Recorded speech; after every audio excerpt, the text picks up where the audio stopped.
ทุกคนมื้อนี้ค่อยก็ได้ออเดอร์หนึ่งอีกแล้วนี่ทุกคนนี่อันนี้จะเป็น2ก้อนติขอบใจทุกคนเด้อที่อุดหนุนแล้วก็ซัปพอร์ตเนาะนี่จะเป็นสบู่พ่อค้าหล่อบอกต่อเด้อนี่ค่อยก็ดีใจแฮงเนาะ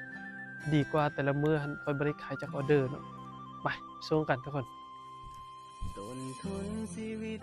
คนเฮาบ่คือกัน ต่างคนก็ต่างฝ่าฟัน ต่างฝันต่างใจ เฮาผู้หนึ่ง